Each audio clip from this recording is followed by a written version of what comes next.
Why is email marketing important for your business?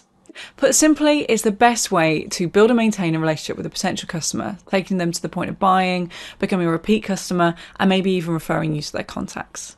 If you send 100 emails, then 100 emails should be received, whereas with social media marketing, you are at the mercy of the algorithms.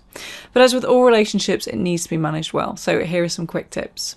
Number 1, be customer-centric. Make sure that the content, the length and the frequency is with the audience in mind. Not everybody wants to hear from you every week, and longer isn't necessarily better.